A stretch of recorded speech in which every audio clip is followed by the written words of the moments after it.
A maioria das pessoas imagina o tabernáculo como uma tenda simples no deserto. Mas o que foi construído ali não foi simples, foi impossível. No meio da areia, sem tecnologia, sem estrutura, ouro precisou ser derretido a mais de 1000 graus.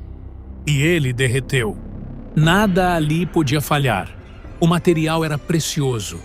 O trabalho era perigoso. O povo era comum. Cada medida seguia exatamente o modelo que Deus mostrou a Moisés. Sem improviso, sem atalhos, sem margem para erro. Porque aquele lugar não seria apenas uma tenda. Seria a morada do Criador do universo no meio do deserto. Quando Deus entregou a Moisés o modelo do tabernáculo no monte, ele não apenas mostrou medidas, formas e materiais. Ele mostrou um padrão celestial, um desenho que Moisés viu com os próprios olhos e que precisava ser reproduzido com absoluta fidelidade. Mas o povo que aguardava ao pé da montanha não era formado por artesãos renomados. Eram homens que, por gerações, tinham vivido sob o peso da servidão. Suas mãos conheciam barro, palha e tijolos, não ouro, não prata, não tecidos raros.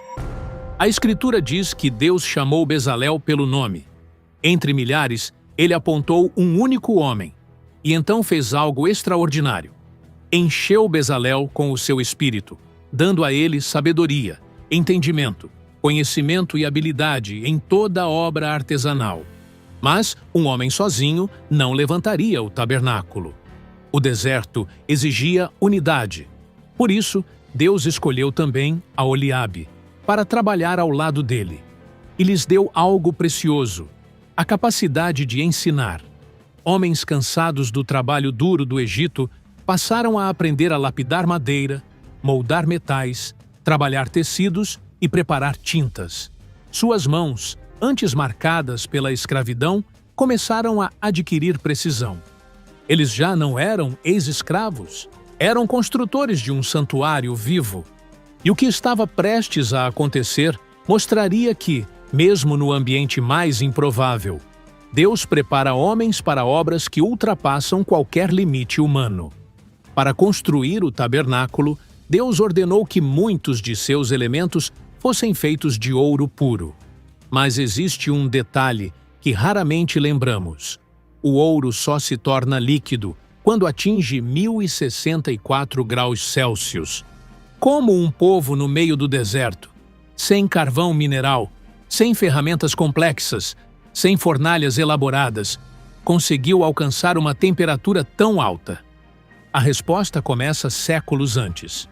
Durante os 400 anos no Egito, os hebreus não apenas fizeram tijolos. Eles viram de perto técnicas avançadas de metalurgia, cerâmica e construção. O Egito era o império mais tecnológico da época, e mesmo na condição de servos, era impossível viver ali sem absorver conhecimento. Mas nada disso seria suficiente sozinho.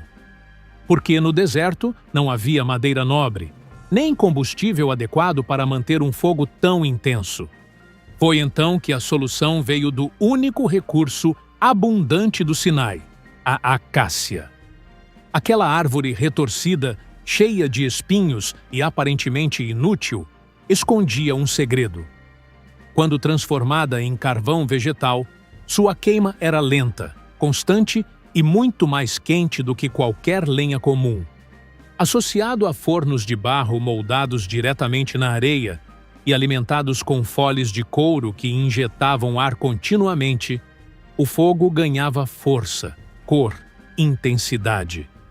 Homens se revezavam para manter o ar fluindo. Era um trabalho impiedoso. Imagine a cena: 40 graus sob o sol do deserto. O chão quente, o ar seco queimando os pulmões. E a poucos passos, as fornalhas cuspindo chamas de mais de 1000 graus. Era impossível ficar ali por muito tempo. O calor era tão extremo que ferramentas precisavam ser seguradas com panos grossos. Respingo de metal derretido era um risco constante. A água morna dentro dos odres evaporava rápido demais, e ainda assim, O trabalho não podia parar. Porque para moldar o ouro dos objetos sagrados, desde utensílios até peças inteiras, o fogo precisava permanecer vivo por horas. E entre todas as peças, havia uma que deixava qualquer artesão com o coração apertado: o candelabro de ouro, a menorá. A ordem de Deus era clara. Deveria ser feito de uma única peça, não soldado, não unido por partes. Um talento de ouro puro, aproximadamente 35 quilos, martelado e moldado até virar um candelabro perfeito. Um erro no cálculo da temperatura, uma batida mal dada, uma rachadura, e todo o material precisava ser derretido novamente para começar do zero. Ali, diante daquele fogo impossível, ex-escravos estavam sendo forjados junto com o ouro. O metal era transformado pelo calor, e eles pela obediência. O trabalho era árduo, perigoso, exaustivo. Mas cada golpe de martelo lembrava ao povo: estamos construindo a casa do Deus que nos libertou. Enquanto o ouro ganhava forma entre o fogo, outra parte essencial do tabernáculo era preparada em um ritmo completamente diferente. Silencioso, paciente, quase artesanal. Era a estrutura, o esqueleto, a base que sustentaria tudo. E essa estrutura foi feita de acácia do deserto. Para qualquer hebreu, aquilo parecia estranho. A acácia era uma árvore torta, espinhosa, difícil de cortar, difícil de trabalhar. Nada nela tinha cara de construção sagrada. Mas Deus não pediu uma madeira comum. Pediu a madeira que não apodrecia, que não era comida por insetos, que resistia ao calor extremo e às tempestades de areia. Uma madeira dura como pedra. Uma madeira que sobrevivia no mesmo deserto onde o povo sobreviveria por 40 anos. O processo era brutal. Cada tábua precisava ter aproximadamente 4,5 metros de altura. Cada uma tinha que ser perfeitamente reta, mesmo que a árvore fosse torta. Cada uma tinha medidas exatas, sem espaço para improviso. Ex-escravos, acostumados a barro e tijolos, agora estavam segurando enxós, serras e plainas primitivas. Transformar troncos irregulares em tábuas lisas era um desafio quase artístico e fisicamente devastador. Serravam, aplainavam, raspavam, davam forma. E a madeira dura arrancava farpas grossas das mãos já calejadas. Cada tábua levava dias para ficar pronta. E quando finalmente ficava, não era hora de descansar. Era hora de começar outra, porque eles precisavam de 48 tábuas iguais. Mas então vinha o detalhe mais surpreendente. Essas tábuas, depois de perfeitas, eram completamente revestidas de ouro. A madeira torta era transformada em algo precioso. O comum era transformado em sagrado. Aquilo que ninguém valorizaria à primeira vista se tornava a própria estrutura da casa de Deus. Por dentro, a glória visível. Por fora, uma tenda simples coberta por peles. Mas ainda havia um desafio imenso pela frente. O tabernáculo não era um templo fixo. Não tinha fundações de pedra. Não podia ser enterrado no chão. Porque quando a nuvem de Deus se movesse, tudo teria que ser desmontado em horas. E é a partir daqui que o projeto do tabernáculo começa a revelar uma engenharia que ultrapassa o conhecimento da época. O tabernáculo não era um templo fixo. Não tinha alicerces enterrados, não tinha fundações profundas, não tinha nenhum tipo de base permanente. Era uma construção móvel. Mas aqui surge o dilema. Como manter de pé dezenas de tábuas gigantescas, pesadas, revestidas de ouro, no terreno instável do deserto? Colocá-las diretamente na areia era impossível. Afundariam com o peso, cairiam com o vento, se moveriam ao menor toque. A solução que Deus deu a Moisés era tão simples à primeira vista e, ao mesmo tempo, tão engenhosa que desafia até a engenharia moderna? A resposta era prata. Cada tábua de acácia revestida de ouro tinha 2 encaixes inferiores, como 2 pinos, e cada pino entrava perfeitamente em uma base maciça de prata, uma para cada encaixe. Essas bases não eram pequenas. Cada uma pesava aproximadamente 1 talento de prata, por volta de 35 quilos. Imagine o cenário. 100 bases pesadas, distribuídas milimetricamente pelo chão do deserto, para sustentar uma estrutura inteira. Essas bases funcionavam como sapatas móveis, pesadas o suficiente para dar estabilidade, precisamente moldadas para que cada tábua encaixasse sem folga, projetadas para travar o peso de forma uniforme, evitando que a estrutura tombasse. Não havia pregos, não havia parafusos, não havia nada preso ao solo. Tudo funcionava apenas com a combinação de peso, gravidade, encaixe preciso. Mas só isso não seguraria paredes tão altas. Era necessário mais. Por isso, Deus ordenou também barras transversais, longas vigas de acácia revestidas de ouro, que atravessavam argolas nas tábuas. Essas barras uniam as paredes lateralmente, transformando toda a estrutura em um único corpo rígido. Era literalmente um sistema modular pré-fabricado, séculos antes de a engenharia moderna existir. E o mais impressionante? Isso tudo precisava ser montado e desmontado sem desgastar os encaixes. Foram 40 anos repetindo esse processo no deserto. 40 anos. Montar, desmontar, carregar, levantar novamente. Nunca desajustou. Nunca precisou ser remodelado. Nunca perdeu a estabilidade, porque cada parte seguia medidas exatas, dadas diretamente por Deus e executadas pelos artesãos cheios do seu espírito. O povo só veria a glória de Deus mais tarde, quando o tabernáculo estivesse pronto. Mas, para chegar até lá, eles precisaram primeiro confiar, martelo após martelo, tábua após tábua, que aquilo tudo funcionaria. E funcionava. A estrutura estava de pé. O esqueleto dourado aguardava. Mas Deus não queria apenas paredes e vigas. O tabernáculo precisava ser belo por dentro. Tão belo que lembrasse o céu. E é aí que entra uma das partes mais extraordinárias de todo o projeto: os tecidos. E Deus não pediu qualquer tecido.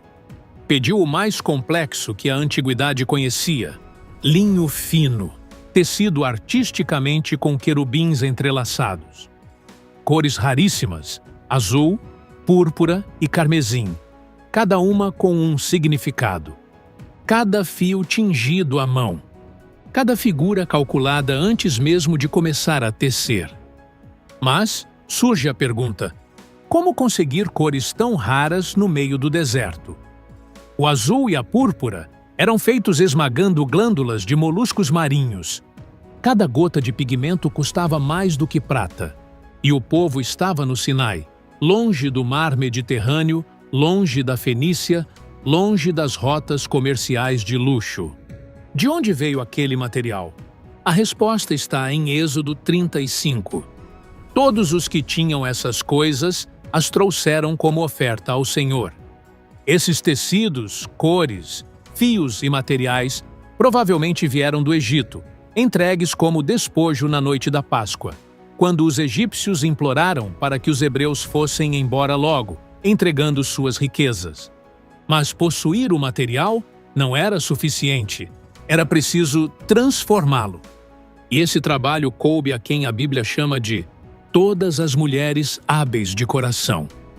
Elas fiavam, tingiam, secavam ao sol. Repetiam o processo dezenas de vezes até atingir a cor exata que Deus pediu. O interior do tabernáculo, chamado na Bíblia de o tabernáculo propriamente dito, era tecido com querubins. Mas isso não significa que eram bordados simples colocados por cima. Não. O texto indica que os querubins faziam parte da estrutura do tecido, aparecendo diretamente no pano enquanto era tecido, algo que exigia matemática, planejamento e um tear complexo. Antes de começar, elas precisavam planejar o desenho, contar os fios, prever onde cada cor começava e terminava, imaginar o resultado antes de existir. Um erro no cálculo e o querubim apareceria torto, ou fora do lugar, ou repetido na medida errada. Estamos falando de mulheres no deserto, sem manual, sem diagramas, sem modelos, criando o equivalente a tapeçarias reais dentro de uma tenda improvisada. E o resultado? Por fora, o tabernáculo parecia uma tenda rústica, comum, com peles expostas ao sol. Mas por dentro, quem entrava via o céu. Querubins bordados acima da cabeça. Cores vivas refletindo a luz dourada do candelabro. Tecidos que brilhavam como se fossem feitos para reis. O sagrado escondido sob o simples. O eterno escondido sob o comum. E enquanto os tecidos eram preparados, outra parte crítica precisava ganhar forma. As vestes do sacerdote, que não eram apenas roupas, eram equipamentos de sobrevivência diante da santidade. As vestes do sumo sacerdote. Êxodo 28 descreve cada peça com detalhes impressionantes. Não eram roupas simbólicas, eram equipamentos de proteção espiritual, porque entrar na presença de Deus, no lugar santíssimo, não era um ato religioso comum, era um ato de risco absoluto. Um erro, uma medida errada, um detalhe omitido, um descuido, e o sacerdote poderia morrer instantaneamente. Imagine vestir uma roupa sabendo disso. O peitoral do juízo. 12 pedras vivas sobre o coração. A peça mais impressionante era o peitoral, um quadrado de tecido dobrado contendo 12 pedras preciosas, cada uma representando uma tribo de Israel. Não eram pedras decorativas, eram lapidadas, polidas, gravadas com precisão cirúrgica com os nomes das tribos. Na antiguidade, para gravar uma gema, era necessário pó abrasivo, brocas de mão, habilidade extrema, paciência em nível absoluto, e tudo isso no meio do deserto. As correntes de ouro e o peso da responsabilidade. O peitoral era preso por correntes de ouro puro às ombreiras da estola sacerdotal. O peso físico era real. O peso simbólico, maior ainda. O sacerdote carregava Israel inteiro sobre o peito quando entrava diante de Deus.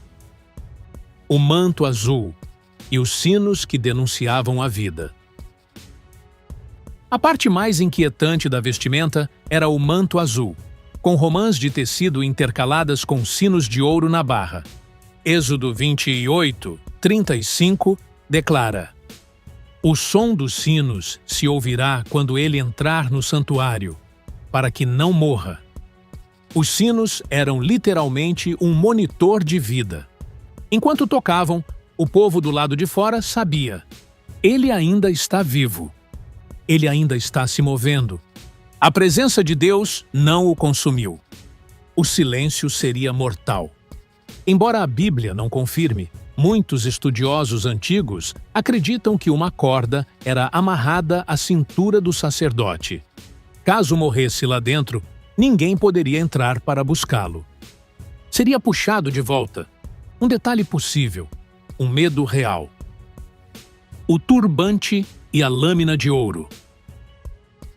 Sobre a testa do sacerdote havia uma lâmina de ouro puro com a inscrição: Santidade ao Senhor. Não era uma frase decorativa. Era um aviso. Aquele homem não entrava em seu próprio nome, mas em nome de toda uma nação. A roupa que não podia errar. Costurar tudo isso no deserto exigia precisão absurda, proporções exatas, pesos equilibrados, fios reforçados, materiais raros, tinturas delicadas, medidas dadas diretamente por Deus. Uma roupa que, no fundo, era uma fronteira entre vida e morte. E enquanto o sacerdote se vestia, lá fora, os artesãos finalizavam cada peça que daria vida ao santuário. Estava quase tudo pronto. Só restava montar pela primeira vez, a casa de Deus no deserto. Êxodo 40 nos dá a data exata. No primeiro dia do primeiro mês do segundo ano. Quase um ano depois de atravessarem o Mar Vermelho, Moisés recebeu a ordem final de Deus: levanta o tabernáculo. E assim começou a montagem. As bases de prata foram colocadas no chão do deserto. 100 peças maciças, pesadas, brilhando sob o sol. Homens as alinharam cuidadosamente, uma a uma, com a precisão que um sistema modular exige. Sem margem para erro, sem espaço para desalinhamento. As tábuas de acácia revestidas de ouro foram erguidas. Era preciso vários homens para levantar cada tábua e outra equipe para encaixar seus pinos nas bases de prata. Uma parede de ouro no meio do deserto. A estrutura tomou forma como um esqueleto dourado surgindo do pó. As longas barras transversais foram deslizadas através das argolas de ouro. Os tecidos foram estendidos por cima. Primeiro, o tecido interno, o mais sagrado, com querubins tecidos à mão. Por cima dele, a cobertura de pelos de cabra. Depois, as peles tingidas de vermelho. E por fim, a camada externa, resistente ao sol e à tempestade. De fora, parecia uma tenda comum. Por dentro, parecia o céu. O interior foi mobiliado. A Arca da Aliança foi colocada no lugar santíssimo. O propiciatório repousou sobre ela. O véu bordado foi pendurado, separando o Santo do Santíssimo.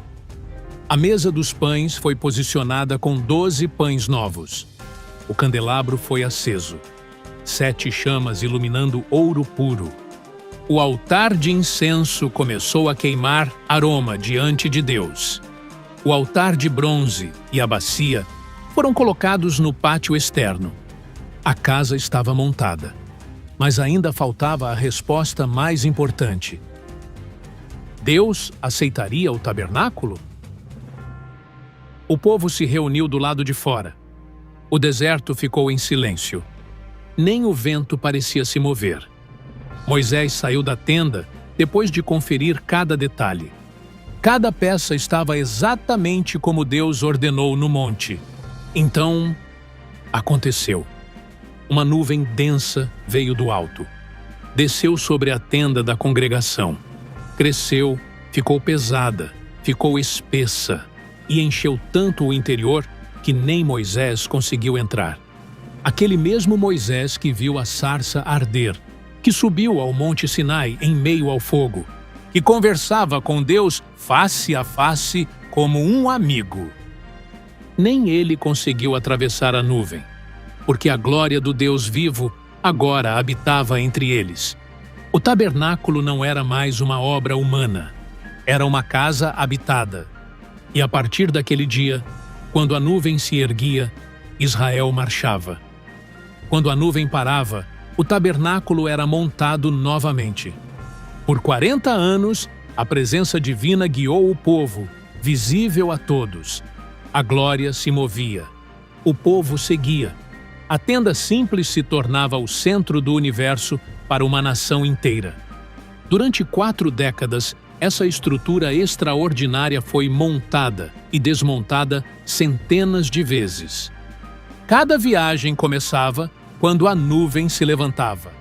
Cada parada acontecia quando a nuvem repousava novamente. O tabernáculo era o coração pulsante da nação.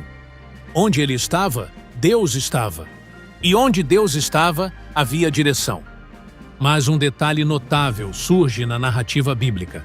Essa tenda nunca foi o plano final. Ela era temporária, móvel, adaptada para peregrinos, feita para acompanhar um povo em jornada. Quando Israel entrou na Terra Prometida, O tabernáculo foi colocado em Siló, e ali ficou por séculos. Mas um contraste começou a incomodar. Israel morava em casas de pedra, e Deus ainda habitava em uma tenda. O rei Davi expressou isso claramente. Eu moro em casa de cedro, enquanto a arca de Deus vive em cortinas. Davi quis construir um templo. Deus disse não. A promessa passaria ao seu filho. O tabernáculo nunca foi o fim. Foi o começo. Cada tábua, cada tecido, cada medida dada no deserto apontava para algo maior, o Templo de Salomão. O tabernáculo era móvel. O templo seria permanente. E a pergunta que fica é simples: como uma tenda no deserto se tornou a construção mais impressionante da antiguidade? Essa história continua no próximo vídeo. Se inscreva e ative as notificações para acompanhar as próximas revelações bíblicas.